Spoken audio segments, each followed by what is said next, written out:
So, hello, Nemistrians, welcome to Nemistry. And today we are going to learn about most awaited topic that is VBT, Valence Bond Theory. Hindi में इसका नाम है संयोजकता बंध सिद्धांत। तो शुरू करते हैं आज का यह लेक्चर।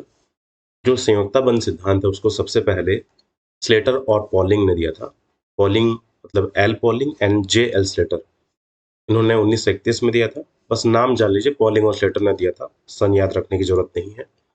अब ये जो सिद्धांत है, उन्होंने सिद्धांत में कुछ पॉइंट्स बताए थे जिसको पॉस्टुलेट्स कहा जाता है। हिंदी में इसको अभिगृहित भी कहा जाता है। तो आप लोग चाहें तो इसको अभिगृहित भी बोल सकते हैं, राइट। हिंदी में इसको हम लोग बोलते हैं अभिगृहित पॉस्टुलेट्स को, यानी कि पॉइंट्स हैं। वीबीटी से रिलेटेड, संयोजकता बंध सिद्धांत से रिलेटेड कुछ पॉइंट्स बताया था। तो आप लोग इस पॉइंट्स को अच्छे से पढ़ लेना। मैं आपको अपने हिसाब से इसको बताया, तो आप लोग स्क्रीनशॉट लेके इसको याद भी कर लेना। ठीक है, तो क्या क्या पॉइंट्स था इसमें बताया गया कि जो डी ब्लॉक एलिमेंट्स होते हैं, डी ब्लॉक तत्व होते हैं, उन तत्वों का जो डी कक्षक होता है वो डी कक्षक कभी भी पूर्ण नहीं होता अगर हम जिंक वगैरह को छोड़ दें तो। यानी कि जो मैक्सिमम डी ब्लॉक के तत्व होते हैं उनके संयोजी कोष में जो डी कक्षक होता है वो या तो अपूर्ण होता है, अर्धपूरित होता है, कुल मिला के उनमें रिक्त कक्षक होता ही होता है। ठीक है, ऑक्सीजन अंक देखने के पश्चात आगे दिखाऊंगा भी एग्जाम्पल से। तो इनमें जो अपूर्ण डी कक्षक होता है उसमें लिगेंड बंध बनाता है इलेक्ट्रॉन युग्म प्रदान करके। क्योंकि लिगेंड वो होता है जो इलेक्ट्रॉन युग्म प्रदान करता है। किसको प्रदान करता है? केंद्रीय धातु को। तो केंद्रीय धातु उस प्रदान किए हुए इलेक्ट्रॉन को कहाँ रखेगा? रखने के लिए जगह भी तो होना चाहिए। तो रखने के लिए जगह है उसके पास, जो कि रिक्त डी कक्षक है। तो वहां उन इलेक्ट्रॉनों को जो लिगेंड से प्राप्त हो रहा है उसको रखता है। ये पहला पॉइंट की बात है। दूसरा पॉइंट, ठीक है, कितने लिगेंड आ रहे हैं उतने ही संख्या में रिक्त डी कक्षक होनी चाहिए। कितने लिगेंड मतलब जो लिगेंड लोन पेयर कितने दे रहे हैं, ये बोलना ज्यादा सही है। तो लिगेंड कितने लोन पेयर दे रहे हैं? मान लो कोई एक लिगेंड है जो एक ही लोन पेयर दे रहा है, तो उसके लिए एक रिक्त कक्षक चाहिए। अगर चार लिगेंड है या चार लोन पेयर आ रहा है तो चार रिक्त कक्षक होना चाहिए। अगर छह लिगेंड आ रहे हैं या छह लोन पेयर जा रहा है तो छह रिक्त कक्षक होने चाहिए। किसके पास? केंद्रीय धातु आयन के पास। तो ये जो जितने लिगेंड केंद्रीय धातु से जोड़ते हैं उसको हम लोग समन्वयन संख्या कहते हैं। तो उसी समन्वयन संख्या के हिसाब से केंद्रीय धातु के पास उतने खाली कक्षक होने चाहिए, अपूर्ण नहीं। उसमें एक भी इलेक्ट्रॉन नहीं होना चाहिए, पूरा खाली खाली होना चाहिए। जिस तरह से अगर कोई गेस्ट आ रहा है हमारे घर में और गेस्ट का ये कंडीशन है कि मैं उसी रूम में रहूंगा जहाँ पे कोई ना रहे, किसी के साथ शेयरिंग में नहीं रहूंगा, तो लिगेंड का ये शर्त होता है कि लिगेंड वहीं पे अपना लोन पेयर ऑफ इलेक्ट्रॉन देगा जहां पे पहले से एक भी इलेक्ट्रॉन मौजूद ना हो, यानी कि रिक्त डी कक्षक। राइट। तो अगर केंद्रीय धातु के पास रिक्त डी कक्षक नहीं है तो किसी तरह से उसको रिक्त कक्षक की व्यवस्था करना पड़ता है। तो हम लोग कैसे व्यवस्था करते हैं? मान लो गेस्ट हमारे पास आ रहे हैं और हमारे घर में सारे रूम पैक हो चुके हैं, तो हम लोग क्या करते हैं? हम अपने नेबर्स का, पड़ोसियों का सहायता लेते हैं। हम लोग बोलते हैं कि आप लोग के घर में एक आध दो रूम मिल सकता है क्या खाली वाला? तो अगर मिल सकता है तो हम लोग क्या करते हैं? अपने गेस्ट को उनके रूम में ठहराते हैं। In village this trend is common. Okay, शहरों में क्या करते हैं? एक होटल ले लेते हैं सीधा सा खाली वाला, इतना होटल ले लो, खाली खाली रूम है तो वहां पे रख दो। तो होटल वाला जो काम है ना वो अपनी एग्जाम्पल पे काम नहीं आएगा, तो अपन विलेज वाला एग्जाम्पल लेते हैं, गांव वाला। गांव में क्या करते हैं? हम पड़ोसियों का हेल्प लेते हैं। तो वीबीटी में जो डी कक्षक होता है अगर उसके पास उपलब्ध नहीं है रिक्त डी कक्षक, तो वो क्या करता है? अपने पड़ोसियों का हेल्प लेता है। तो डी के बाद का जो पड़ोसी है, एस कक्षक है चाहे पी कक्षक है, उन सभी का हेल्प लेता है। क्यों हेल्प लेता है? ताकि वो रिक्त कक्षक दे सके। किसको दे सके? लिगेंड को। क्यों देगा? क्योंकि लिगेंड दो इलेक्ट्रॉन लेके आएगा, इलेक्ट्रॉन युग्म लेके आएगा। ठीक है, क्यों लेके आएगा? क्योंकि उसको संकुल बनाना है केंद्रीय धातु के साथ। राइट। चलिए, अब जब लिगेंड केंद्रीय धातु को इलेक्ट्रॉन देता है तो एक बंध बनता है जिसको हम लोग उप संयोजक बंध बोलते हैं। और वो जो उप संयोजक बंध है उसको लिगेंड धातु कोऑर्डिनेट बॉन्ड बोलते हैं। ये देखिए, या फिर L two metal, L two metal यानी कि लिगेंड टू मेटल हम लोग उसको बोलते हैं। ठीक है, अब यहाँ पे तुल्य रिक्त कक्षक जो बताया था एस पी डी, ये पड़ोसी वाला हो सकता है। और जितने भी लिगेंड जोड़ेंगे उस हिसाब से ज्यामिति हो सकता है। ज्यामिति मतलब वर्ग समतली होगा, कि चतुष्फलकी होगा, कि अष्टफलकी होगा, कि त्रिकोणीय द्विपिरामिडीय होगा, क्या होगा, इसको बोलते हैं ज्यामिति। आगे देखते हैं, सब क्लियर होते जाएगा। ठीक है, ये चार पॉइंट्स मैंने क्लियर करा दिया। एक पॉइंट, प्रत्येक लिगेंड में कम से कम एक, यस, लिगेंड वही होता है जो एटलीस्ट एक लोन पेयर ऑफ इलेक्ट्रॉन रखे। तीसरा पॉइंट, प्रत्येक लिगेंड में कम से कम एक एकाकी युग्म, वही है लोन पेयर जिसको हम बोल रहे हैं, एकाकी इलेक्ट्रॉन युग्म होना चाहिए लिगेंड के पास। एटलीस्ट वन होगा तभी तो देगा, एक भी नहीं होगा तो कहां से देगा? और एक भी का मतलब एक पेयर से है ना, लिगेंड कभी भी एक इलेक्ट्रॉन से बात नहीं करता, एक पेयर से बात करता है। 1 पेयर, 2 पेयर, 3 पेयर, पेयरिंग में बात होती है यहाँ पे। इसीलिए यहाँ जो बॉन्ड बनता है वो कोऑर्डिनेट बॉन्ड बनता है, ligand to metal. That means ये जो लिगेंड है वो 2 इलेक्ट्रॉन दे रहा है किसको, मेटल को, राइट। चलिए नेक्स्ट पॉइंट की बात करते हैं। आगे का जो 2 पॉइंट है वो इंपॉर्टेंट पॉइंट है। तो 5वां पॉइंट क्या है, जब संकरण में केंद्रीय आयन डी कक्षक प्रयुक्त होता है, अभी जो बताया डी कक्षक के पास खाली कक्षक होना चाहिए, तो उसमें डी कक्षक 2 प्रकार का हो सकता है। एक इनर डी ऑर्बिटल जिसको आंतरिक डी कक्षक बोलते हैं, और दूसरा आउटर डी ऑर्बिटल जिसको बाह्य डी कक्षक बोलते हैं। इनर एंड आउटर, अंदर का डी कक्षक यूज हो सकता है संकरण में, और बाहर का भी डी कक्षक संकरण में यूज हो सकता है। ठीक है, ऐसा समझिए कि आपके घर में 2 प्रकार का रूम है, एक जो अंदर साइड कुछ रूम है, एक कुछ बाहर साइड रूम है। तो गेस्ट दोनों रूम का यूज कर सकते हैं, अंदर वाले रूम्स का भी यूज कर सकते हैं और बाहर वाले। तो अगर अंदर वाले रूम का यूज कर रहे हैं तो हम लोग बोलेंगे आंतरिक डी कक्षक का यूज हुआ है, और बाहर का यूज करें तो बाह्य डी कक्षक का यूज है। ये n-1 क्यों लिखा है वो आगे समझ में आएगा, ठीक है। और यहाँ पे nd क्यों लिखा है वो भी समझ आऊंगा, ठीक है। जनरली आंतरिक कक्षक का यूज तब होता है जब संकुल में न्यून चक्रण हो, लो स्पिन हो। अब ये नया शब्द है, लो स्पिन क्या है वो भी आगे समझाऊंगा, ठीक है। बस याद रखिए फिलहाल लो स्पिन कुछ है। और जनरली बाह्य डी कक्षक का यूज तब होता है जब हाई स्पिन हो, ठीक है, हाई स्पिन हो। अब लो स्पिन कब होता है, जब लिगेंड जो है वो प्रबल हो, प्रबल लिगेंड हो। दमदार लिगेंड अगर आ गया तभी वो लो स्पिन कराता है। और प्रबल लिगेंड, जो कुछ कॉमन प्रबल लिगेंड है वो ये है, साइनाइड है, अमोनिया है और कोबाल्ट है। ऐसा नहीं है कि ये 3 ही है, बहुत सारा एक लंबा लिस्ट है स्पेक्ट्रोकेमिकल सीरीज अगर देखें तो, ठीक है। तो उसमें से जो कॉमनली पूछे जाते हैं वो ये है, साइनाइड है एक, NH3 है, और कोबाल्ट बोल देता क्या मैं, ये कोबाल्ट नहीं है, कार्बोनिल है, ठीक है।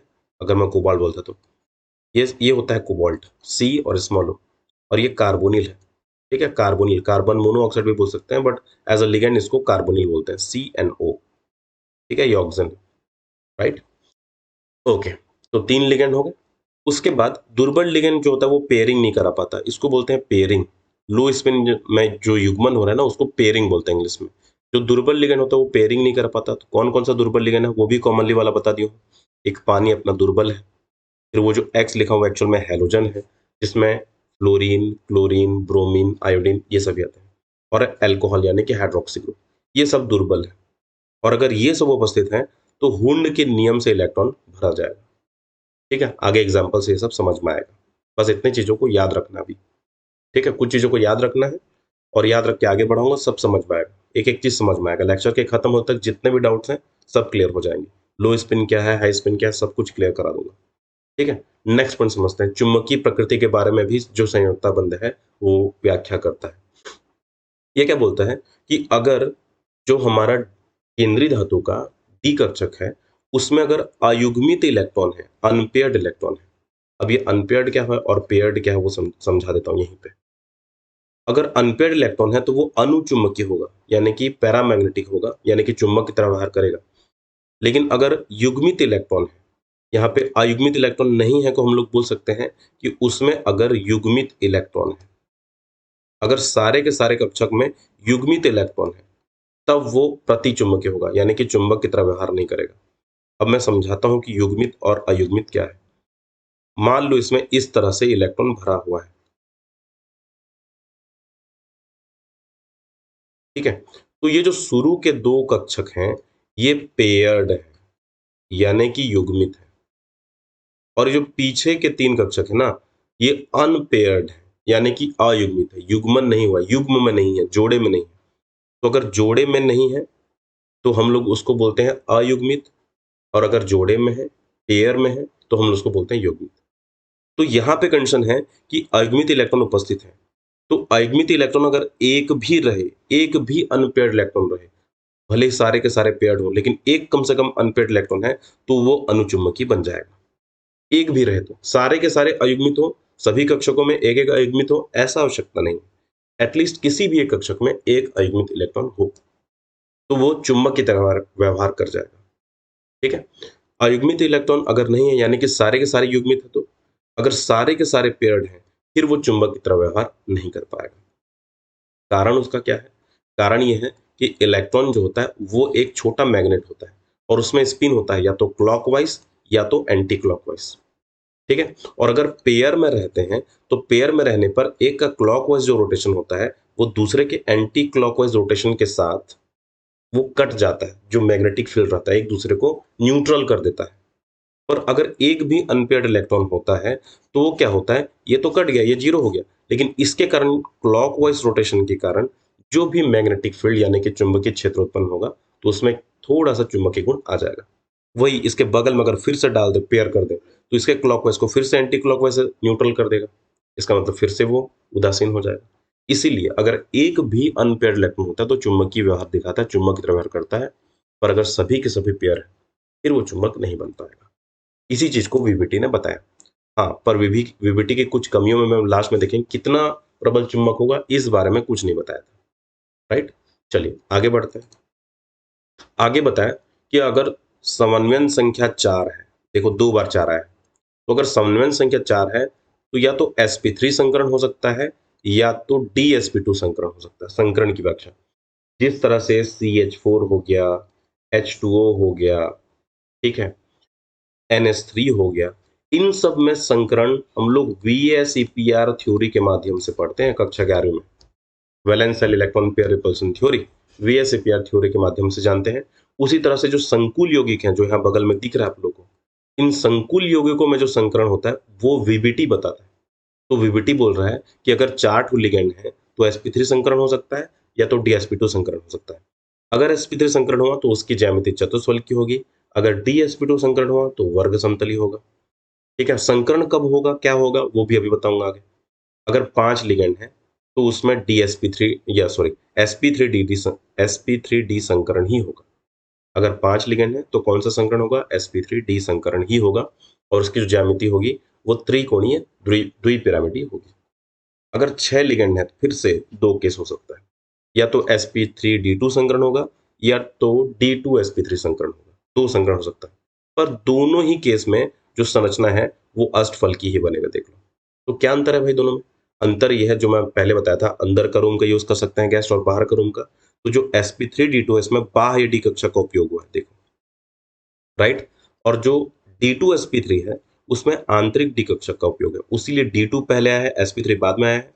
और sp3d2, ठीक है, sp3d2 मतलब d2 बाद में, तो बाद में मतलब बाह्य डी कक्षक, पहले आया तो आंतरिक डी कक्षक, राइट। और ये सब इसके एग्जाम्पल हैं जो बगल में आपको दिख रहा है। चतुष्फलकी का एग्जाम्पल है निकल टेट्राक्लोराइड, ठीक है, वर्ग समतलिका ये है टेट्रासाइनो निकलेट आयन है, त्रिकोणीय द्विपिरामिडी का पेंटाकार्बोनिल आयरन है या फेरेट है। उसके बाद अष्टफलकी का हेक्साफ्लोरो कोबाल्ट है और हेक्सामीन कोबाल्ट है और हेक्सासाइनोफेरेट है। ये सभी इसके एग्जाम्पल हैं, इनर आउटर सबको मिला करके, राइट। अब हम इन सभी एग्जाम्पल को समझते हैं एक एक करके। कुछ पॉइंट्स यहाँ पे रह गया था। लो स्पिन की बात करते हैं। लो स्पिन क्या होता है, हाई स्पिन क्या होता है वो समझा देता हूँ, ठीक है। न्यून चक्रण, उच्च चक्रण क्या होता है। मान लो देखो, पेयर्ड और अनपेयर्ड जो समझाया था ना उसी से ये सब रिलेटेड है। चलिए मान लो हम लोग बात करते हैं डी कक्षक का, और उसमें है मान लो कितने इलेक्ट्रॉन है, मान लो 6 इलेक्ट्रॉन है, ठीक है। तो 6 इलेक्ट्रॉन है, तो 6 इलेक्ट्रॉन में अगर हम इन सभी के चक्रण की बात करें तो ये पहला इलेक्ट्रॉन है, ये दूसरा इलेक्ट्रॉन है, ध्यान से देखना, ये तीसरा इलेक्ट्रॉन है, ये चौथा इलेक्ट्रॉन है और ये पांचवा इलेक्ट्रॉन है, राइट। और ये वाला जो है, ये वाला, ये छठवां इलेक्ट्रॉन है। तो पहला इलेक्ट्रॉन का चक्रण प्लस हाफ, मैं तो बोलता हूँ ये सभी का पांचवां तक, पहले से लेकर के पांचों का जो चक्रण है वो प्लस हाफ है, यानी कि इनका जो चक्रण आ रहा है +5/2। और एक जो है उसका चक्रण माइनस हाफ है छठवें वाले का। तो इसको अगर हम लोग घटा दें तो जो चक्रण आ रहा है ओवरऑल वो हम लोग मिल जाएगा 4/2 यानी कि 2, ठीक है, +2 ओवरऑल आ रहा है। बस देखते जाओ मैं क्या बोलूँ। और अगर इन सभी को मैं पेयर कर दूं, टोटल कितने इलेक्ट्रॉन है, 6 इलेक्ट्रॉन है। अगर मैं इन सभी इलेक्ट्रॉन को जोड़े में रख दूं तो 1 इलेक्ट्रॉन, 2 इलेक्ट्रॉन, 3 इलेक्ट्रॉन, अब देखना चौथा, पांचवा, छठवां। तो ये जो पहला इलेक्ट्रॉन है उसका चक्रण प्लस हाफ है, ये जो दूसरा इलेक्ट्रॉन है उसका भी प्लस हाफ है, ये जो तीसरा है इसका भी प्लस हाफ है।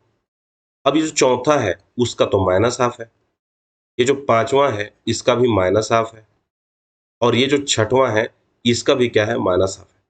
तो अगर हम इनका कैलकुलेशन करें तो प्लस से माइनस कैंसल, इस प्लस से ये वाला माइनस कैंसल, इस प्लस से ये वाला माइनस कैंसल, जीरो आ गया। यानी कि ओवरऑल जो स्पिन है, अगर सिंगल सिंगल इलेक्ट्रॉन रहता है तो हाई वैल्यू मिलता है, उच्च वैल्यू मिलता है, राइट। और अगर पेयर्ड में रहता है तो हम लोग को लो वैल्यू मिलता है, यानी कि निम्न वैल्यू मिलता है। इसीलिए इसीलिए जहां पे हम लोग लो स्पिन बोलते हैं वहां पे इलेक्ट्रॉन का युग्मन होता है, या जहां भी इलेक्ट्रॉन का युग्मन हो जाता है वो लो स्पिन रहता है।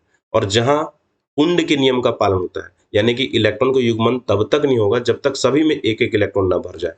तो यहाँ पे हुंड के नियम का पालन हुआ, देखो युग्मन तब हुआ जब यहाँ सब भाइयों के पास, सभी कक्षों के पास एक एक इलेक्ट्रॉन आ गया। तो यहाँ हुंड के नियम का पालन हुआ, तो ये हाई स्पिन आया, देखो ये देखो हुंड के नियम का पालन, तो यहाँ पे उच्च चक्रण, हाई स्पिन, उच्च चक्रण, राइट। बस इतना ही, अभी आगे बढ़ते हैं। चलिए, मैंने बताया था इनको समझा दूंगा, आई होप सब लोग को समझ में आ गया। हालांकि उच्च चक्रण और निम्न चक्रण से डायरेक्ट क्वेश्चन नहीं आता, लेकिन कॉम्प्लेक्स आ सकता है कि कौन सा कॉम्प्लेक्स उच्च चक्रण कॉम्प्लेक्स बनाता है और कौन सा संकुल निम्न चक्रण वाला संकुल बनाता है। तो सीधा एग्जांपल से बात करते हैं। पहला एग्जांपल है हमारे पास NiCl4-2, राइट। चलिए NiCl4 और होल -2। हम लोग को क्या समझना है इसमें, क्या क्या पॉइंट समझना है? हम लोग को समझना है इसमें संकरण, हम लोग को जानना है। संकरण जानने के बाद हम लोग को इसमें जानना है ज्यामिति। ज्यामिति के बाद हम लोग को जानना है इसमें चुंबकीय व्यवहार। और फिर हम लोग को जानना है ये इनर डी कक्षक वाला है कि आउटर डी कक्षक वाला है। इतना चीज को हम लोग को पढ़ना है इसमें, राइट। तो चलो इन सब चीजों को हम लोग अभी डील करते हैं। अभी मैं इसको मिटा देता हूं ताकि मैं इसके संकरण को बता सकूं। तो सबसे पहले हम लोग को करना यह है कि इसका केंद्रीय परमाणु कौन है वो जानो, निकिल। निकिल इसका केंद्रीय परमाणु। अब निकिल का हम लोग को सेकंड स्टेप में ऑक्सीकरण स्टेट निकालना पड़ेगा। पहले तो निकिल का हम लोग इलेक्ट्रॉनिक विन्यास लिख लेते हैं, और इलेक्ट्रॉनिक विन्यास लिखने के लिए हम लोग को परमाणु क्रमांक जाना पड़ेगा। परमाणु क्रमांक 28, 1s2 2s2 2p6 3s2 3p6 3d8 4s2।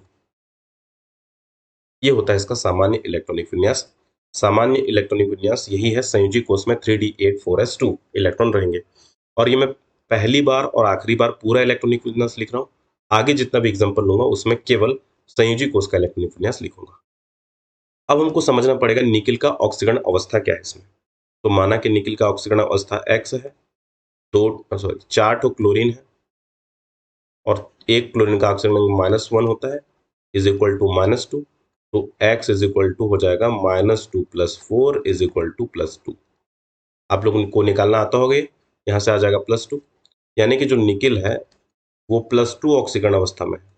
और जब +2 ऑक्सीकरण अवस्था में होगा तो बाह्यतम कोष से 2 इलेक्ट्रॉन निकल जाएंगे, यानी कि 4s के ये जो 2 इलेक्ट्रॉन दिख रहे हैं वो निकल जाएंगे। यानी कि संयोजी कोष में क्या हो गया, 3d8 4s 0 इलेक्ट्रॉन है। तो बनाते हैं, अब बनाना पड़ेगा ना इसको, 3d8 4s 0 बनाना पड़ेगा।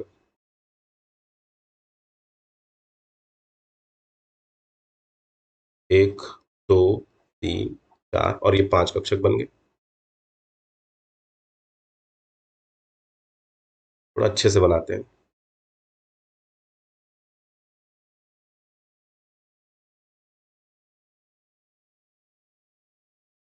One, two, three, 4 and 5, now better. अब ये वाला है 4s। हालांकि इसके बगल में रिक्त में 4p0 भी लिख सकते हैं, पड़ोसी वाला, जरूरत पड़ेगा तो देख लेंगे। ये रहा 4p0। अब निकिल के 3d में 8 इलेक्ट्रॉन है, हुंड के नियम के अनुसार फिलहाल तो भर लेते हैं। 1 2 3 4 5 6 7 8, ठीक है, इस तरह से रहेगा। ये पहला स्टेप है। पहला स्टेप क्या किए, ऑक्सीजन अंक निकाले। ऑक्सीजन अंक निकालने के बाद सेकेंड स्टेप में क्या किए, जो निकला हुआ इलेक्ट्रॉन है उसके साथ हम लोग कक्षक में इलेक्ट्रॉन को दर्शा दिया। अब सेकेंड स्टेप में क्या होगा, लिगेंड कितना ठो वो काउंट करो। लिगेंड 4 ठो है। लिगेंड की संख्या कितना है, 4 ठो। यानी कि जो निकिल है उसके पास 4 कमरे खाली होने चाहिए चारों लिगेंड के लिए, क्योंकि ये 4 पेयर इलेक्ट्रॉन प्रदान करेंगे। एक क्लोरीन 2 इलेक्ट्रॉन प्रदान करेगा। इस तरह से 4 जो क्लोरीन है वो कितना इलेक्ट्रॉन प्रदान करेगा? 8 इलेक्ट्रॉन। और 4 इलेक्ट्रॉन में जो पेयर वाइज अगर देखें तो 4 पेयर मिलेगा। कितना पेयर मिलेगा? 4 पेयर। तो इसमें एक पेयर, इसमें एक पेयर, इसमें एक पेयर, आराम से बन जाएगा। अब हम लोग को ये देखना है कि जो लिगेंड है वो 2 प्रकार का होता है, एक स्ट्रॉन्ग लिगेंड, एक वीक लिगेंड। यहाँ पे बताया हुआ है प्रबल लिगेंड। ये देखिए, ये प्रबल लिगेंड और दुर्बल लिगेंड। तो जो प्रबल लिगेंड होता है वो पेयरिंग करा देता है, लो स्पिन करा देता है, और जो दुर्बल लिगेंड होता है वो पेयरिंग नहीं करा पाता। तो हम लोग को लिगेंड को देख के पहले ये जानना पड़ेगा ये प्रबल है कि दुर्बल है। तो क्लोरीन जो है वो तो हैलोजन में आता है, और मैंने बता दिया था सभी हैलोजन दुर्बल होते हैं। देख लीजिए, ये हैलोजन आ गया था, एक्स मतलब हैलोजन। और जो दुर्बल वाले होते हैं ना वो चुपचाप नियम का पालन करते हैं, उनके नियम का, नियम का विरोध नहीं कर पाते। जो नियम कानून बन गया उस पर चलते रहता है आराम से शरीफ की तरह। लेकिन जो प्रबल होते हैं ना वो अगर नियम पसंद नहीं आया तो विरोध भी कर देते हैं। लेकिन क्लोरीन जो है वो तो नियम का पालन करने वाला दुर्बल है। तो दुर्बल होने के कारण हुंड के नियम का पालन कर दिया यहाँ पे, यानी कि पेयरिंग नहीं होगा। तो अब निकिल जो है वो कैसे व्यवस्था करे 4 रूम का, क्योंकि डी में तो 4 रूम है नहीं अभी। तो वो क्या करता है, अपने पड़ोसी का हेल्प लेता है। इसका पड़ोसी कौन है? 4s0 और 4p0, ये दोनों पड़ोसी हैं। तो जो 4s है वो बोलता है कि मेरे पास एक रूम खाली है, 4p बोलता है मेरे पास 3 रूम खाली है। तो निखिल बोलता है वेरी गुड, आपस में संकरण करके 4 नए कक्षक बना लो बोलता है। तो यहाँ पे क्या होता है? संकरण होता है। और संकरण के बाद ये जो दिख रहे हैं ये चारों आपस में संकरण करके कौन सा संकरण करेंगे? एस का एक कक्षक इन्वॉल्व है और पी का 3 कक्षक इन्वॉल्व है। देख लो, एस का एक कक्षक इन्वॉल्व है और पी का 3 कक्षक इन्वॉल्व है, इसलिए यहां पे संकरण होगा sp3 संकरण, sp3 हाइब्रिडाइजेशन। ये sp3 संकरण करके 4 नए कक्षक, यहाँ पे उतनी संख्या में नए कक्षक यानी कि 4 नए कक्षक बना लेंगे, 1 2 3 और 4। अब इसका नाम क्या है? sp3 संकरित कक्षक। अब इन्हीं संकरित कक्षक में जो अपना क्लोरीन है वो क्लोरीन इंसर्ट कर जाएगा, दो दो इलेक्ट्रॉन देके। तो क्लोरीन यहाँ पे अपना 2 इलेक्ट्रॉन दे दिया, एक क्लोरीन इंसर्ट हो गया। एक क्लोरीन यहाँ पे अपना 2 इलेक्ट्रॉन ले लिया, इंसर्ट हो गया। एक क्लोरीन यहाँ पे अपना 2 इलेक्ट्रॉन देके इंसर्ट हो गया, और एक क्लोरीन यहाँ पे अपने इलेक्ट्रॉन देके इंसर्ट हो गया। यानी कि इस तरह से हमारा जो कॉम्प्लेक्स है वो बन गया, राइट। अगर हम डी कक्षक की बात करें तो डी कक्षक संकरण में बिल्कुल पार्टिसिपेट नहीं किया है, लेकिन उनके इलेक्ट्रॉन्स इस तरह से इसके बगल में चुपचाप पड़े रहेंगे। इस जगह पे इसके जो इलेक्ट्रॉन्स हैं वो पड़े रहेंगे चुपचाप। यहाँ पे 2 इलेक्ट्रॉन है, यहाँ पे 2 इलेक्ट्रॉन है, यहाँ पे 2 इलेक्ट्रॉन, यहाँ पे एक और यहाँ पे एक, राइट। अब ठीक है, अब हम लोग को संकरण समझ में आ गया, sp3 संकरण। फिर डिब्बे से देख लो, जब sp3 संकरण होता है तो संरचना क्या होती है? चतुष्फल की। तो जब चतुष्फल की संरचना होगा तो हम NaCl4 के लिए एक चतुष्फल की संरचना बना लेंगे। केंद्रीय परमाणु को सेंटर पर रखो और चतुष्फलक बना लो। तो चतुष्फलक में क्या होता है? एक फलक ऊपर की ओर और 3 नीचे, इस तरह से। और यहाँ पे जुड़ जाएंगे कार्बोनिल, COCO। कोबाल्ट नहीं है ना, कार्बोनिल है। अब ये ज्यामिति क्या बन गया अपना? टेट्राहेड्रल इंग्लिश में बोलते हैं, हिंदी में इसको बोलते हैं चतुष्फलकीय। हिंदी में क्या नाम है इसका? चतुष्फलकीय। अगर हम लोग बात करें बंध कोण का, तो बंध कोण कितना मिलेगा? 109.5। इसमें से कोई भी बॉन्ड के एंगल को देख लेते हैं, बंध कोण को देख लेंगे तो बंध कोण कितने का मिलेगा? 109.5। 109.5 का हमको मिल जाएगा बंध कोण, राइट। अब मैंने बताया था कि ज्यामिति हो गया, संकरण हो गया। संकरण कौन सा है? sp3 संकरण है। इसके अलावा हमको जानना है चुंबकीय गुण इसका। तो चुंबकीय गुण के लिए मैंने एक पॉइंट लिखाया था। चुंबकीय गुण में हम लोग ये देखते हैं कि पेयर्ड है कि अनपेयर्ड है। इलेक्ट्रॉन अगर अनपेयर्ड है तो चुंबकीय होगा, अगर पेयर्ड है, अगर वो पेयर्ड है यानी कि युग्मित है, ये लिखा हो युग्मित है, तो प्रतिचुंबकीय होगा।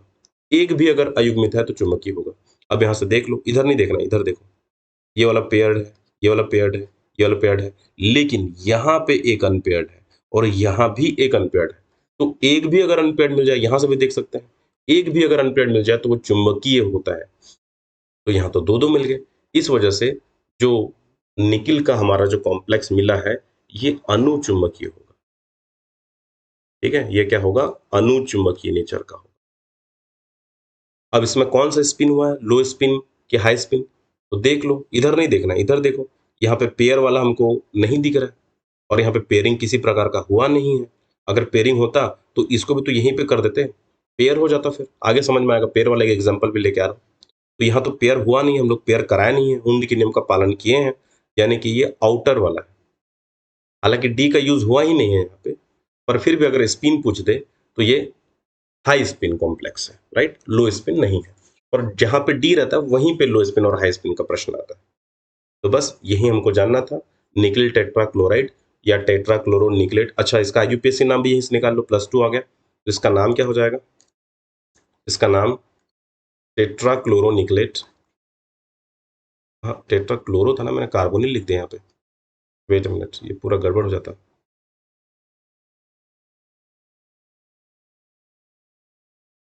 क्लोरीन है ना, कार्बोनिल गलती से हो गया था। चलिए वापस से मैं ड्रॉ करता हूँ। हाँ, इसका नाम क्या है, टेट्राक्लोरो, टेट्राक्लोरो निकल, और ऑक्सीडेशन स्टेट 2। और आयन भी था क्या, वो देखना पड़ेगा एक बार। हाँ, -2 था, और माइनस रहता है तो हम लोग जोड़ते हैं 8। ठीक है, तो टेट्राक्लोरो यहाँ पे निकलेट हो जाएगा, टेट्राक्लोरो निकलेट 2 आयन, राइट। ये इसका आईयूपीएसी नाम हो जाएगा, आईयूपीएसी नामकरण के साथ बता रहा हूँ। चलिए अब अगले एग्जाम्पल पे चलते हैं। अगला एग्जाम्पल वर्ग समतल वाला निकल का ही है, NiCN4-2। आधा काम तो सेम टू सेम है, NiCN4 होल -2। यहाँ भी निकिल का आप लोग माना कि एक्सेस निकाल लेना, जो निकिल है उसका ऑक्सीजन अंक +2 है, और +2 है तो फिर से वही होगा, यानी कि 3D8 4S0। और जब ये है तो इसका जो कक्षक का चित्र है वो भी सेम रहेगा। 3D8 में बना देता हूँ, ये डी बन गया, एक कक्षक, दूसरा कक्षक, तीसरा कक्षक, चौथा और पांचवा। राइट, सब बन गया। उसके बाद ये 4S0 है। उसके बाद हेल्प के लिए लिख दे रहते हैं 4P भी 0, क्योंकि इसके बाद 4P भी कक्षक आता है। जरूरत पड़ेगा तो यूज करेंगे, जरूरत नहीं पड़ेगा तो यूज नहीं करेंगे। तो 4P में कितने, 3 रिक्त कक्षक। डी में कितने इलेक्ट्रॉन, 8 इलेक्ट्रॉन, 1 2 3 4 5 6 7 एंड 8। तो ये जो 3D8 4S0 है, इसके सामान्य अवस्था में, चाहे तो लिख सकते हैं सर, सामान्य अवस्था। अब देखो लिगेंड कितना है, लिगेंड की संख्या है 4, यानी कि रिक्त कक्षक भी हमको कितना चाहिए, जितना लिगेंड है उतना रिक्त कक्षक, रिक्त कक्षक भी चाहिए 4। हाँ, जितना लिगेंड उतना रिक्त कक्षक तब के केस में ना, जब ये यूनिडेंटेड हो, मोनोडेंटेड हो, यानी कि एक दंतुर हो, यानी कि दो ही लोन पेयर ऑफ इलेक्ट्रॉन थे। ठीक है, ध्यान देना। हालांकि जितना हम लोग पढ़ते हैं हमारे सिलेबस में सब मोनोडेंटेड ही है, तो इसलिए रफ में यही बोलते हैं, जितना लिगेंड उतना कक्षक, तो भी चल जाएगा अपना काम। ठीक है, लेकिन ये रूल नहीं है ना, ये ट्रिक है बस। रूल ये है कि जितना लोन पेयर दे उतना कक्षक। तो फिलहाल ठीक है, सामान्य अवस्था। अब देखो रिक्त कक्षक हम लोग को 4 तो चाहिए भाई, लेकिन जो साइनाइड है ना, वो है प्रबल लिगेंड। कैसा लिगेंड है, प्रबल लिगेंड है। तो प्रबल लिगेंड क्या करा देता है, प्रबल लिगेंड करा देता है पेयरिंग ऑफ इलेक्ट्रॉन। तो पेयरिंग ऑफ इलेक्ट्रॉन करा देगा तो क्या होगा, ये तो पहले से ही पेयर्ड है, लेकिन ये दोनों भी डर से पेयर हो जाएंगे। तो यहां पे हम लोग लिखना पड़ेगा युग्मन। क्यों युग्मन हो रहा है, क्योंकि ये जो लिगेंड है वो प्रबल है। तो लिगेंड प्रबल होने के कारण अब यहाँ पे हो जाएगा पेयरिंग। ध्यान से देखना, जो निकिल वाला था, इससे पहले क्लोरीन था, इससे पहले में क्या कौन था, क्लोरीन था। तो ये दोनों आराम से अलग अलग थे।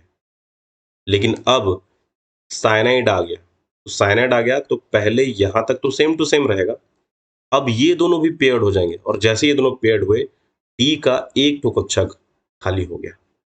डी का एक तो कक्षक क्या हो गया, खाली हो गया।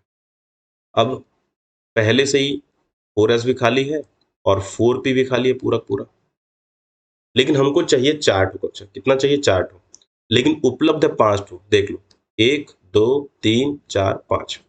तो हम लोग क्या करेंगे, 4 ही ठो लेंगे, जितना चाहिए, ज्यादा लालच नहीं, जितना चाहिए उतने कक्षक। तो हम लोग क्या करते हैं, इस यहां से लेकर के 1 2 3 4 यहां तक के जो कक्षक हैं उसका यूज कर लेते हैं। तो कौन कौन इन्वॉल्व हुआ है, एक डी कक्षक इन्वॉल्व हुआ है, एक एस इन्वॉल्व हुआ है और पी का 2 ठो इन्वॉल्व हुआ है। इसलिए यहाँ पे संकरण होता है DsP2। डी का एक कक्षक, एस का एक और पी का 2। इसीलिए कौन सा संकरण होता है यहाँ पे, DsP2 संकरण होता है। और DsP2 संकरण होने के बाद DsP2 संकरित कक्षक का निर्माण करेंगे। यहाँ पे कर लेते हैं संकरित कक्षक, 1 2 3 और 4। जितना संकरण भाग लेगा उतना ही संकरित कक्षक बनेगा। इसका नाम क्या है, DsP2 संकरित कक्षक। और इस अवस्था का नाम क्या होगा, संकरण। इससे पहले मैं ये सब लिखा नहीं था, पर अभी लिख दे रहा हूं, संकरण वाला अवस्था। अब संकरण होने के बाद क्या करेंगे, सीधा सा अतिव्यापन होता है, आप लोगों को पता है। तो अतिव्यापन में क्या करेंगे, जो साइनाइड है हमारा डबल लिगेंड, वो अपना 2 2 इलेक्ट्रॉन इसमें इंसर्ट करते जाएगा। एक साइनाइड कितना इलेक्ट्रॉन दे दिया, 2 इलेक्ट्रॉन। दूसरा साइनाइड आया, दे दिया 2 इलेक्ट्रॉन। तीसरा साइनाइड आया, दे दिया कितना इलेक्ट्रॉन, 2 इलेक्ट्रॉन। चौथा साइनाइड आया, वो भी दे दिया अपना 2 इलेक्ट्रॉन। और इस तरह से DsP2 संकरण बन गया। ठीक है, आगे समझते हैं संकरण। अच्छा, इसको क्रॉस से क्यों दिखाया, लिगेंड के इलेक्ट्रॉन को क्रॉस से दिखा रहा हूं ना, ये गलत गलत मत समझना, सबको क्रॉस क्रॉस कर रहा हूं, ताकि मेटल का इलेक्ट्रॉन अलग से दिखे और लिगेंड का इलेक्ट्रॉन अलग अलग दिखे, अलग अलग तरीके से दिखा पाऊं, इसलिए क्रॉस का यूज कर रहा हूं। ठीक है, तो इसको बताने की जरूरत लगी इसलिए बता दिया, कोई कंफ्यूज ना हो जाए। चलिए आगे समझते हैं। संकरण हो गया, हमको पता चल गया DsP2 संकरण, मैंने बताया था। जब भी DsP2 संकरण होगा, कौन सा संरचना होगा, वर्ग समतलीय। वर्ग समतलीय कैसा होता है, किताब के बीच में निकल कर रखो और 4 ठो कोने को देखो, चारों कोनों में एक एक साइड को रख दो, आपके पास जो भी किताब या पेपर है उसमें। ये देखो, इसको बोलते हैं वर्ग समतलीय, साइनाइड साइनाइड साइनाइड। इस तरह से आपका कॉपी इसी तरह से रहता है, वर्ग समतलीय, वर्ग है। और अगर वर्ग समतलीय बोल रहे हैं इसकी संरचना को, वर्ग समतलीय ज्यामितीय, इसकी ज्यामिति क्या मिलेगी, वर्ग समतलीय। तो वर्ग समतलीय में जो इसका बॉन्ड एंगल रहता है, दैट इज ऑलवेज 90 डिग्री, यानी कि बंध कोण कितना होगा, 90 डिग्री होगा बंध कोण।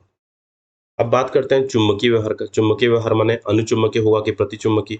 तो अपना सीधा सा रूल है भाई, अगर सारे के सारे पेयर्ड हैं तो प्रतिचुंबकीय, अगर एक भी अनपेयर वाला दिख गया, एक भी अनपेयर दिख गया तो अनुचुंबकीय।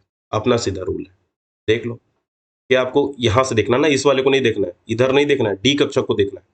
ये पेयर अनपेयर वाले किस में देखोगे, डी इलेक्ट्रॉन को देखना, याद से कौन से इलेक्ट्रॉन को देखोगे, डी। लिगेंड वाले को मत देख लेना, हमेशा पेयर दिखेगा नहीं, तो डी वाले को देखो। और कौन सा देखना, इधर पहले का मत देखना, लिगेंड के आने के बाद का देखना। तो देखो ये भी पेयर्ड है, ये भी पेयर्ड है, ये भी पेयर्ड है, और युग्मन हो जाने के कारण ये भी पेयर्ड हो गया। क्या एक भी अनपेयर्ड है, नहीं है। इसका मतलब ये कौन सा चुंबकीय होगा, प्रति चुंबकीय होगा। सारे के सारे पेयर्ड हैं, यानी कि सारे के सारे एक दूसरे के चुंबकीय क्षेत्र को निरस्त कर देंगे, तो चुंबकीय प्रभाव होते हुए भी एक दूसरे को काट डाल रहे हैं, इस वजह से जीरो ओवरऑल मैग्नेटिक इफेक्ट, इसलिए प्रति चुंबकीय हो। समझ में आया? इससे पहले में क्या हुआ था, इससे पहले में देखो पेयर नहीं होने कारण अनुचुंबकीय 2 ठो अनपेयर मिले थे, अभी क्या होगा, इसको इसमें पेयर करा दिए, लिगेंड स्ट्रॉन्ग था अभी, इस वजह से ऐसा हुआ। आई होप क्लियर हो गया होगा सभी को। आगे बढ़ते हैं अगले कॉम्प्लेक्स पे। तो 4 जो हमारा कोऑर्डिनेशन नंबर था वो वाला खत्म हो चुका है। 5 कोऑर्डिनेशन नंबर वाला सिलेबस में है नहीं 12th में, पर लास्ट में इसको बता दूंगा। फिलहाल जो सिलेबस में उसको कंप्लीट करते हैं, क्योंकि समय कितना होगा पता नहीं है, इन दोनों को पहले कंप्लीट तो करा दो। आगे देखते हैं अष्टफलकीय sp3d2, और उसमें भी sp3d2 में कौन सा, बाह्य वाला। तो बाह्य वाले का एक एग्जांपल है COF6-3, COF6-3। ये संकुल है, इसमें हम लोग को उन सारे पॉइंट्स को समझना है। पहला स्टेप सबको पता है, क्या करोगे, सेंट्रल एटम, कोबाल्ट है ना, कार्बोनिल नहीं है अभी, ठीक है, कोबाल्ट। अब क्या करना है हम लोग को, इसका संयोजी कोष का इलेक्ट्रॉनिक विन्यास लिखो। तो संयोजी कोष का जो इलेक्ट्रॉनिक विन्यास आएगा इसका 3d7 4s2 आएगा नॉर्मल स्टेट में। अब इसका ऑक्सीजन निकालना, माना कि एक्सेस से, तो निकालोगे तो ये निकल के आ जाएगा +3 आएगा, ठीक है। तो +3 के लिए जो कोबाल्ट होता है उसमें यहाँ से 2 इलेक्ट्रॉन जाएगा बाहर से, और यहाँ से 1 इलेक्ट्रॉन, 3 इलेक्ट्रॉन जाएगा। तो 3 इलेक्ट्रॉन जाने के बाद ये बन जाएगा 3d6 4s0, और अगर एडवांस में लिखना है तो 4p0 भी रहेगा, ठीक है। चलिए बात करते हैं इसके डायग्राम का। तो डी को बना लेते हैं पहले, ये बन गया अपना डी, मीन बन रहा है 1 2 3 4 और ये 5, ये बन गया अपना 4s, ये बन गया अपना 4p, राइट। अब डी में कितने इलेक्ट्रॉन है, 6 इलेक्ट्रॉन है। उन्नी के नियम से भरो, 1 2 3 4 5 और ये रहा 6, ठीक है, भर ली। ये कौन सा अवस्था है, ग्राउंड स्टेट, सामान्य अवस्था जिसको हम लोग बोलते थे। फिर हम लोग क्या करते थे, देखते थे लिगेंड कितना ठो है भाई, लिगेंड देख लो 6 ठो है, लिगेंड कितना ठो, 6 ठो, यानी कि हम लोग को कितना ठो वैकेंट रूम चाहिए, 6 ठो, लेकिन हमारे पास तो 4 ही ठो है वैकेंट वाला, खाली वाला, 1 2 3 4। क्या करें, पेयरिंग करा दें क्या, नहीं, पेयरिंग नहीं करा सकते। क्यों नहीं करा सकते, क्योंकि अपना जो लिगेंड है ना वो दुर्बल है, क्लोरीन है, क्लोरीन मतलब हैलोजन मतलब कमजोर है, पेयर नहीं करा सकता ये। तो क्या करेंगे, पड़ोसी का यूज करेंगे। तो पड़ोसी कौन है, एक तो 4s है, एक तो 4p है, ये इनका रूम तो पूरा बुक हो गया, ये 0 0 लिख रहा हूँ। और पड़ोसी के पास जाएंगे तो 4p के पास बाद आता अपना 4d, 4p के बाद कौन आता अपना 4d। तो 4d में भी 0 इलेक्ट्रॉन है, लेकिन कक्षक तो है, रूम तो खाली है, यूज कर लेते हैं, 1 2 3 4 5, ठीक है। लेकिन हमको चाहिए कितना कक्षक, 6 कक्षक, ठीक है। तो 6 कक्षक मतलब कौन कौन से 6 कक्षक हम लोग यूज कर सकते हैं, हम लोग 6 कक्षक यूज कर सकते हैं, 1 2 3 4 5 6। तो यहां से लेकर के यहां तक, राइट, यहां तक यूज कर रहे हैं हम लोग, ये रहा यहां तक। अब देखो कौन कौन सा पार्टिसिपेट किया, एस का 1 ठो, पी का 3 और डी का 2 ठो। तो संकरण कौन सा हुआ, sp3d2 संकरण, sp3d2 संकरण। अब मेरी बात ध्यान से सुनना, जो इनर आउटर में क्लियर कराऊंगा बोला तो उसका समय आ गया। देखो यहां भी एक ठो डी है जिसका नाम है 3d, ये 3d कक्षक है। यहां भी एक ठो डी है जो है 4d। तो जब जब अंदर वाला डी कक्षक यूज होगा तो हम उसको बोलते हैं इनर डी, और जब जब बाहर वाला डी यूज होता है तो हम लोग बोलते हैं उसको आउटर डी। इसको हम लोग बोलते थे एन डी, और इसको हम लोग बोलते थे n-1d। ऐसा इसलिए क्योंकि ये 4d है, तो ये क्या है, 3d है, तो 4 से एक कम है ना 3, इसी वजह से हम लोग ऐसा बोलते थे। ये देख लो, दिखाता हूँ, हम लोग क्या लिखे थे, बाह्य कक्षक में nd का यूज करते थे, आंतरिक कक्षक में क्या वो बोलते थे हम लोग n-d कक्षक। तो n-d मतलब समझ गए, अंदर वाला डी, 2 ठो डी है अपने पास, जो रूम की बात कर रहे थे, तो इसलिए n-d या फिर nd का यूज होता है। क्लियर हुआ सभी को, चलिए आई होप ये भी क्लियर हो गया सबको। चलो अब मैं इसको संकरण को आगे बढ़ाता हूँ, इनर आउटर समझ गए। इससे पहले जो यूज किए थे हम लोग साइनाइड में, ये देखो अंदर वाले डी का यूज किए थे, 3d का यूज किए थे, ये देखो ये 3d का हिस्सा है। अभी जो यूज कर रहे हैं इसके बाद भी जो डी आ रहा है 4d, उसका यूज कर रहे हैं, तो यहाँ पे इनर डी आया था, लेकिन अभी जो देख रहे हैं ना उसमें इनर वाला तो फिल है, 1 इलेक्ट्रॉन है, और लिगेंड में इतना दम नहीं कि इसको खाली करवा दे। साइनाइड में दम था, खाली करवा के एक इनर डी ले लिया, इसमें दम नहीं है, तो आउटर वाला डी लेना पड़ेगा, ठीक है। तो ये आउटर डी है। कौन सा संकरण हुआ, sp3d2 संकरण हुआ। तो हम लोग यहाँ पे लिखते हैं हाइब्रिडाइज्ड स्टेट, यानी कि संकरित अवस्था, शॉर्ट शॉर्ट में लिख लो क्योंकि पहले बता चुका हूँ। कितना कक्षक है, 1 2 3 4 5 6, तो 6 कक्षक बनेगा नया वाला। संकरित कक्षक कितना बनेगा, 6। ये संकरित कक्षक बन रहा है कार्य प्रगति पर, 1 2 3 4 5 और 6, ये 6 खाली कक्षक बन गया। कौन सा संकरण से बना, sp3d2 संकरित कक्षक। अब क्या होगा आगे, ओवरलैप्ड स्टेट, अतिव्यापन अवस्था। कौन ओवरलैप करेगा भाई, 6 फ्लोरीन, एक फ्लोरीन, दूसरा फ्लोरीन, तीसरा, चौथा, पांचवा, छठवां, 6 के 6 क्या करेंगे, अपना लोन पेयर इसको प्रदान करेंगे, सबको ही प्रदान करेंगे 12 इलेक्ट्रॉन। पर इसको मैं क्रॉस के माध्यम से शो कर रहा हूँ, तो क्रॉस कर देते हैं। यहाँ से 2 इलेक्ट्रॉन आ जाएगा, ये 2 इलेक्ट्रॉन भर गया, ये 2 इलेक्ट्रॉन, ये 2 इलेक्ट्रॉन भर गया, ये 2 इलेक्ट्रॉन भर गया, ये 2 इलेक्ट्रॉन। चाहो तो ऐसे शो कर दो, राइट, भर गया। संकरण कौन सा हुआ? sp3d2 संकरण। हमने देखा था कि जब भी sp3d2 संकरण होगा तो ज्यामिति जो होगा वो अष्टफलकी होगा। अष्टफलकीय कहने का मतलब क्या है? कोबाल्ट के 8 फलक और 6 दिशा में लिगेंड होंगे। ये रहा कोबाल्ट, अष्टफलकीय इस तरह से बनाते हैं। पहले भी कई बार संकरण पढ़ा चुका हूँ, सबको पता है। और 6 फ्लोरीन इस तरह से रहेंगे। और सारा जो बॉन्ड एंगल होता है, सभी बॉन्ड एंगल कितना डिग्री का होता है? 90 डिग्री का होता है। बंद कोण भी मैंने बता दिया। ज्यामिति का नाम क्या है? अष्टफलकीय, राइट, पढ़ते आ रहे हो। अगर फिर भी समझ नहीं आया तो अपना किताब पकड़ो, किताब के बीच में कोबाल्ट को रखो, चारों कोनों में फ्लोरीन को रखो, एक फ्लोरीन को ऊपर रखो किताब से, और जस्ट उसके परपेंडिकुलर नीचे की तरफ 180 डिग्री में एक दूसरे फ्लोरीन को रखो, बन जाएगा। बात करते हैं चुंबकीय गुण का। चुंबकीय गुण की बात करें तो फिर से वही पेयर्ड है कि अनपेयर्ड, लेकिन इधर नहीं देखना है हमको। कहाँ देखना है? डी वाले में देखना है। देखो अनपेयर्ड वाला एक भी है क्या? अरे भैया 4 अनपेयर्ड दिख रहे हैं, तो प्रबल चुंबकीय है। हाँ बिल्कुल, तो इसका व्यवहार कैसा होगा? चुंबकीय होगा। चुंबकीय होगा मतलब अनुचुंबकीय होगा, राइट। अनुचुंबकीय यानी मैग्नेट की तरह व्यवहार करेगा। अब इनर है कि आउटर है? ये आउटर डी ऑर्बिटल है। पेयर्ड हुआ है कि अनपेयर्ड, सॉरी, लो स्पिन है कि हाई स्पिन है? देख लो हाई स्पिन है, पेयर तो ये नहीं है। ठीक है, सारे प्रश्नों का जवाब मिल गया, हाई स्पिन। ठीक है, और क्या था? जो लिगेंड था वो कैसा था? वीक लिगेंड था। ऐसा इस तरह से जितने पॉइंट्स हो सकते हैं अपने आप से निकालते जाओ। चलिए नेक्स्ट एग्जांपल देखते हैं। अभी एक वीक वाला देख लिया अष्टफलकी का, जिसमें आउटर डी ऑर्बिटल का यूज हुआ था। अभी एक स्ट्रॉन्ग वाला भी देख लेते हैं। स्ट्रॉन्ग वाला का एग्जांपल मैंने क्या रखा है? अमोनिया वाला रखा है। चलो देख लेते हैं अमोनिया वाला भी। ये भी है ना, 2 एग्जांपल है, एक FeCN6 भी है और एक CONH3 भी है, राइट। चलिए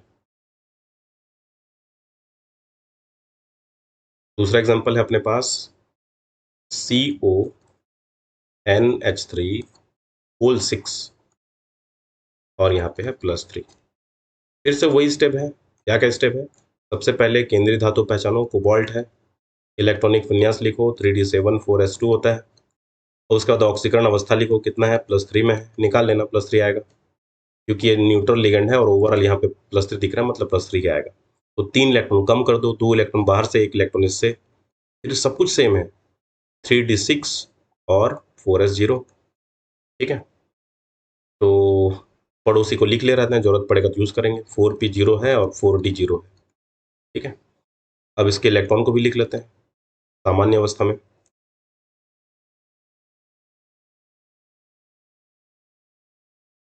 इस तरह से 3d6 ना, 1 2 3 4 5, तो 1 2 3 4 5 और ये छठवां। ये तो सामान्य अवस्था ना, सामान्य में जैसे सामान्य बनाते हो, ग्राउंड स्टेट, सॉरी एस लिख दिया, ग्राउंड स्टेट सामान्य का एस आ रहा था ना। ये 4s0 और ये 4p0, सब बड़ा बनाने की जरूरत नहीं है, ये काम चल गया अपना 4p0। चलो यहीं तक काम चल जाएगा, आगे बताता हूँ किस लिए। उसके बाद हम लोग क्या करेंगे, देखते हैं लिगेंड कितना टो भाई। लिगेंड तो 6 टो है, 6 का खाली कब्जा चाहिए, 1 2 3 4 ही टो है, और चाहिए अपने को। तो और कैसे करेंगे? या तो इधर वाले पड़ोसी से मांगो, या तो पीछे वाले पड़ोसी से मांगो। तो पीछे का उम्मीद है क्या? बिल्कुल है। क्यों? क्योंकि जो लिगेंड अपना NH3 है, स्ट्रॉन्ग लिगेंड है, और स्ट्रॉन्ग वाला क्या करता है? पेयरिंग करा देता है भाई। क्या करा देगा? पेयरिंग करा देगा। तो यहाँ पे लिख दो पेयरिंग, यहाँ पे क्या कर दोगे? पेयरिंग। पेयरिंग होने पर, पेयरिंग ना करके कई बार ना इसको रीडिस्ट्रीब्यूशन ऑफ इलेक्ट्रॉन बोलते हैं, इलेक्ट्रॉन का पुनर्वितरण भी बोल देते हैं इसी को। ठीक है, इलेक्ट्रॉन का क्या बोलते हैं? पुनर्वितरण। तो मैं पेयरिंग लिख दे रहा हूँ। 6 इलेक्ट्रॉन का पेयरिंग कैसे होगा? 1 2 3 4 5 6, 2 कक्षा खाली हो गया। होता है ना, कई बार बच्चे लोग खेल रहे होते हैं रूम में, जब बड़े लोग आते हैं भागो यहाँ से, रूम खाली, फिर बड़े लोग आराम से बिस्तर पे लेटे रहते हैं। तो ये बड़े लोग वाले हैं अपना लिगेंड, ये बच्चे लोग वाले थे, पेयरिंग करा दिया, 2 रूम खाली करा दिए बढ़िया से। कितना तो हमको रूम चाहिए था, कितना कक्षक चाहिए था, 6 है क्या? देखो ऑर्बिटल 1 2 3 4 5 6, यस वी हैव। तो आगे क्या कराओ? संकरण कराओ। संकरण कहाँ से कहाँ तक होगा? यहाँ से लेकर के पूरा पूरा बस्ती यहाँ तक हो जाएगा संकरण। अब देखो संकरण में कौन कौन पार्टिसिपेट किया। डी का 2 ठो यानी कि D2, एस का इकलौता यानी कि D2S, और पी का तीनों यानी कि D2sp3। तो इस बार जो संकरण आ रहा है दैट इज D2sp3। ठीक है, तो संकरित कक्षक को लिख लेते हैं हम लोग। संकरित कक्षक 6 ठो बनेगा नया वाला, जिसको हम लोग बोलेंगे D2sp3। 1 2 3 4 5, 6 कक्षक बना है ना, ये 6 भी हो गए। तो हाँ, ये संकरित कक्षक ये वाला बना ना, खाली वाला, इसको मत लिख देना। अगर इसको लिखना तो अलग से इधर बना लो, ये डी वाले को। 2 2 4 और 2 6, ये खाली वाला बना लो। ठीक है, ये कौन सा अवस्था है? Hybridize state. तो हाइब्रिडाइज स्टेट के बाद अगला स्टेट कौन सा होता है? Overlapping state. तो ओवरलैपिंग के लिए मेरे पास जगह नहीं है, नेक्स्ट पेज पे बनाता हूँ। तो ओवरलैपिंग स्टेट में ये तीनों को बना देता हूँ पहले, 1 2 3 4 5 6 पेयर्ड वाले। उसके बाद जो सेट होता है खाली वाला, उसको बना देते हैं। 1 2 3 4 5 एंड 6। ठीक है, अब इस पे पेयरिंग कौन करेगा? लिगेंड कौन है? अमोनिया। तो यहाँ पे अमोनिया पहला 2 इलेक्ट्रॉन देगा, 6 अमोनिया, 2 3 4 5 और ये 6। तब ये अमोनिया 2 इलेक्ट्रॉन लेके आए हैं गिफ्ट, इसको देने के लिए, इधर इन कक्षकों में देने के लिए। और इस तरह से अमोनिया जो है वो अपना इलेक्ट्रॉन फिल कर देगा, हम लोग दूसरे कलर से शो कर देते हैं। इस अमोनिया का 2, ये 2, ये 2, ये 2, फिर यहाँ पे 2 इलेक्ट्रॉन, यहाँ पे 2 इलेक्ट्रॉन, टोटल कितने इलेक्ट्रॉन आ गए? 12 इलेक्ट्रॉन आ गए। और इस तरह से बन गया हमारा संकुल। ठीक है, अब यहाँ पे संकरण कौन सा हुआ है? D2sp3 हुआ है, यानी कि इनर डी ऑर्बिटल के यूज हुए। कौन सा डी ऑर्बिटल? इनर डी, क्योंकि D2sp3 हुआ है, सीधी सी बात है। तो D2sp3 हो चाहे sp3d2 हो, संरचना तो अष्टफल की ही होता है, बता चुका हूँ। तो अष्टफल की बना लेते हैं फिर से, वही अपना कोबाल्ट है इस बार। तो कोबाल्ट का 6 अमोनिया, पहला अमोनिया, दूसरा अमोनिया, तीसरा अमोनिया, चौथा अमोनिया, पांचवा अमोनिया और छठवां अमोनिया। सब कुछ सेम। बॉन्ड एंगल कितना? 90 डिग्री। और क्या था? ज्यामिति तो लिख दिया, अष्टफल की है। हाँ, कौन सा हुआ? Inner D. और यहाँ पे पेयरिंग भी हो गया है। ऑर्बिटल कौन सा पार्टिसिपेट किया है? देख लो, 3D का 2 ठो है, ये इधर वाला, यहीं से देख लो। ये 3D वाला तो है, ये 3D। 4D तो अपन लिखे ही नहीं है, मतलब यहाँ पे कहाँ बनाया हूँ? लिखा तो हूँ यहाँ पे, और यहाँ पे इसका जब संरचना जरूरत ही नहीं पड़ा। तो ये इनर डी वाला है, 3D वाला है, N-D वाला है। तो इसी को बोलते हैं inner D, outer D, right. तो यहाँ पे कौन सा हुआ? पेयरिंग तो हुआ और इनर डी का यूज हुआ है। हाँ, चुंबक की बात करें तो यहाँ पे देखो डी कक्षक बेचारा सारे का सारा पेयर्ड है, ऑल पेयर्ड, नो अनपेयर्ड, यानी कि ये कौन सा चुंबकीय होगा? प्रतिचुंबकीय होगा। बात खत्म। सारे आंसर्स का, सॉरी, सारे क्वेश्चंस का आंसर मिल चुका है, आई होप। ये है वीबीटी, और इसी के अकॉर्डिंग आप लोग भी चाहें तो एक आध और सॉल्व कर लेना, कुछ डाउट होगा तो यू हैव माय ग्रुप। तो ग्रुप में आप चाहो तो फोटो खींच के जैसे हमेशा भेजते हो भेज देना, मैं सॉल्यूशन भेज दूंगा हमेशा।